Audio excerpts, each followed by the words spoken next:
As a firm, Gowling WLG advises businesses operating across all of the living asset classes.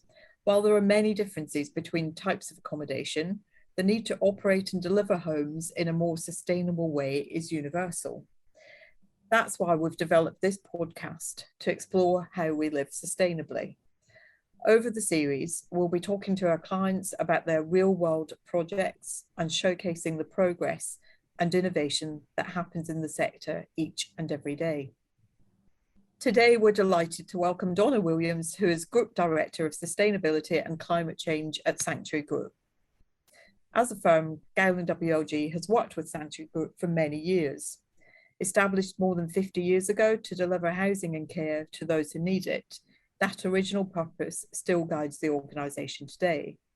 They are now one of the largest not-for-profit housing associations in the UK. Welcome, Donna. Great to have this opportunity to focus on such an important topic with you today. So, Donna, I know you've worked at Sanctuary for some time, but your role as Group Director of Sustainability and Climate Change is relatively recent and an indication, I think, of the priority being given to this by Sanctuary. What have you been your immediate priorities in taking on this role? Well, kind of where to start, really. I think any sustainability role is a kind of a massive challenge and a really interesting mix between some really kind of immediate actions we need to do and that kind of long-term planning between now and 2050. I think one of the key things that Sanctuary and the sector more generally have been getting their head around from an environmental perspective is that journey to net zero with our social homes. So that kind of, really practical asset decarbonisation piece. What are we going to need to invest? When should we do it? And kind of what order to do it in and how to bring customers along their journey with us, particularly at the moment. Anything that risks increasing energy bills is clearly something we don't want to do. But also because of the remit being sustainability more broadly, one of the kind of immediate priorities has actually been, well, how do we link our environmental sustainability ambitions with our social sustainability ambitions and all the other work we're doing across the organisations around things like equality and inclusion, for instance. Now, that road to net zero that you mentioned isn't an easy one, is it? And many commentators talk about this being the decade for action. What do you see as being the key milestones for Sanctuary during the next decade? So we're very focused with our targets on a sort of milestone between now and 2030, and then that kind of ultimate 2050 net zero. So by 2030, we've made a commitment via the UN Race to Zero campaign to halve our operational carbon emissions and to reach an EPC rating of at least C on all of our social housing properties by 2030 as well. So from an operational perspective, that means that we're really looking at all of those kind of practical, common sense things that we can do as an organisation. So an example of a milestone there is the transition of our fleet, both company cars and commercial vehicles like maintenance vans, to electric alternatives. Immediate milestone is around our pilot that's launching this summer to start testing out some of those technologies. And then we have staged milestones between there and 2030 where the ban on kind of new electric vehicles comes into place. From a kind of a housing asset perspective, that looks a little bit different. So we have a 7-year programme where we look at all of our properties that are currently performing under an EPC Band C and have a package of measures in order to boost those up to at least a Band C by that time. So that means we have year-on-year milestones of thousands of homes that we need to go in, survey, produce a really bespoke package of measures and then install them. So it's a busy time for us, a busy time for the sector. And my suspicion is that a lot of the sector will be really ramping up those milestones as we get closer to 2030, and we'll start seeing a lot more volume of that retrofit work. And you mentioned earlier about your sort of comprehensive approach to sustainability. So this goes beyond, and we know this from having worked with you, it goes beyond just environmental considerations. How do you define sustainability at Sanctuary? So I think for a long time, sustainability has increasingly been talked about as more than just environmental. So one of the most common definitions at the moment is that kind of ESG approach, so environmental, social and governance. Another definition that we particularly like and we're looking to use in our first ever sustainability report is looking at the United Nations Sustainable Development Goals. So these are 17 goals that the UN have set out between now and 2030, which cover a whole range of different key actions for a more sustainable future. So everything from reducing inequality to taking climate action to kind of supporting kind of decent work. We've gone through and really prioritized which of those goals we think are most material, and that for us helps to shape how we see sustainability. So the sustainability report will be the first time that we've taken all of the different areas of sustainability in Sanctuary and put them together in one document to kind of really show the full picture of what sustainability looks like at Sanctuary. Yeah, that's interesting. So what do you mean by social sustainability? So social sustainability can mean a lot of different things depending on the organisational context. To us, it really means what value are we bringing to society as an organisation? So what is the value of having a social home? What are the health benefits of that? What are the benefits in terms of giving people a stable structure for work and employment? There's some fantastic work across the sector done by organisations like HACT and National TOMS around the really positive benefit that social housing has on not just individual outcomes, but broader societal outcomes. From a more maybe tangible perspective, for us, it also means our community investment programme. So as part of Sanctuary Sustainable Communities, we invest about £1.4 million a year in various projects that really support the kind of broader connection and resilience of our communities. And what we mean by that is we want our individual customers and people living in our communities to feel connected to each other.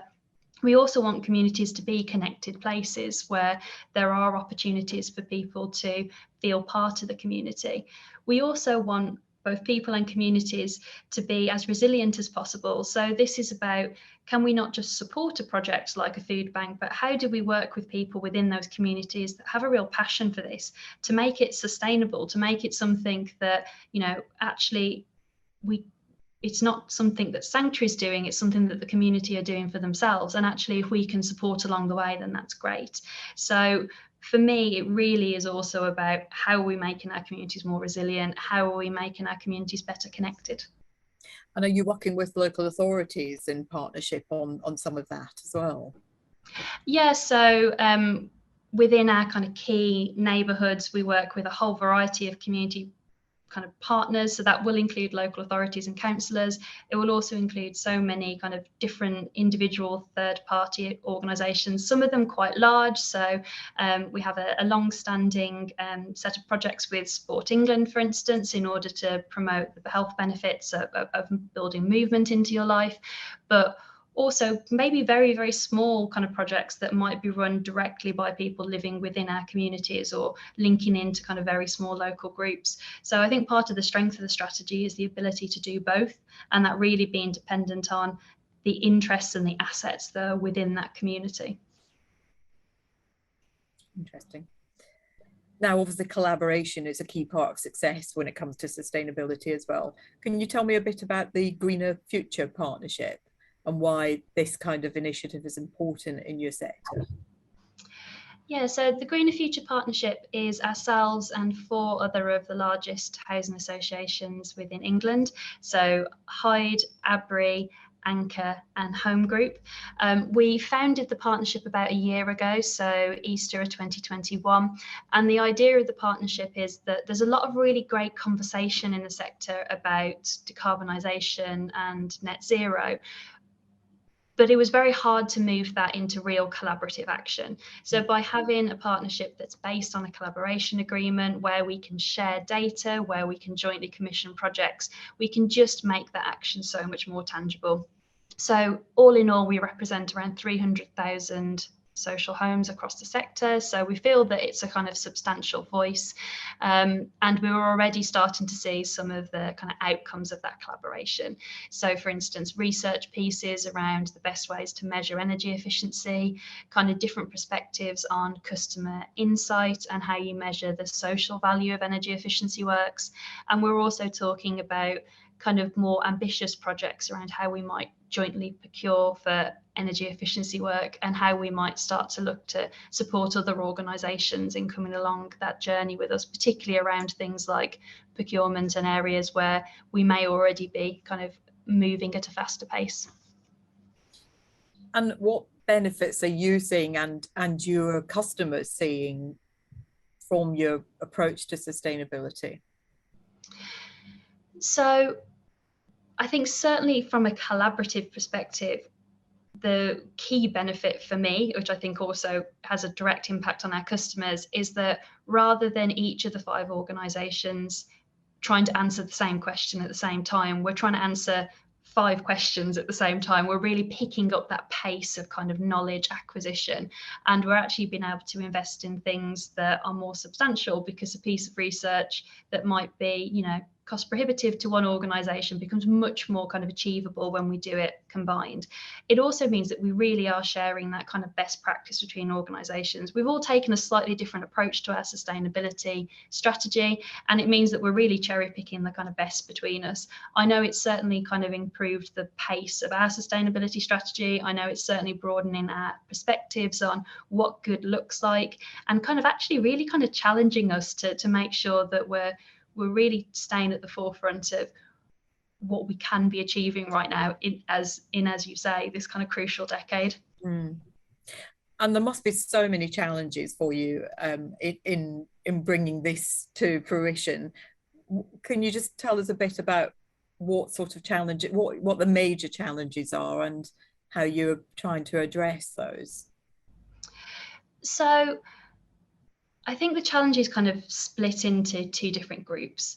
One batch of challenges are challenges that are specific to our sector, and the other batch of challenges are challenges that any large organisation are facing around this agenda. So if we start with the latter section, some of that is really just about kind of a lack of knowledge about kind of government policy and direction. And what is so fantastic about this year, and with the focus of COP26, is that we're really starting to see a lot more movement there. So there's that piece around what does the future look like, what technologies are going to be available for all businesses, whether that's, you know, kind of commercial heating systems and their transition to low carbon heating forms, whether that's actually just kind of clarity about what the requirements might actually be around energy performance of office buildings or care homes or whatever that might be. From a social housing sector, I think there's a really interesting set of challenges about where do we invest our funds. It goes without saying that protecting the environment, limiting our environmental impact is a worthy cause for non-profit organisations to be supporting. And also, if we do this right, which is very much what we're trying to do, it can have a knock-on positive impact for our customers as well, in terms of potentially making their homes more comfortable and more affordable to heat. But we do have other social kind of causes that we would like to be investing in as well. So we have the building safety agenda and the costs required to that. We have the requirement to make sure that all aspects of our homes are to a high standard. We also want to be building more homes and kind of supporting that kind of affordable housing crisis. So one of the things I think is quite specific to this sector that we're working in is the sheer number of ways that we could be investing our kind of charitable resources, and how we balance their environmental agenda against that.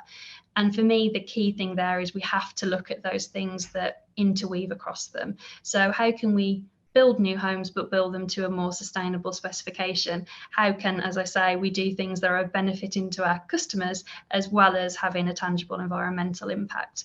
And of course, kind of government funding will play a fantastic role in this as well. So it's really exciting to see how that's also shaping up, and we're having much more kind of solid commitments around decarbonisation funding in particular coming out of government in recent kind of 18 months or so.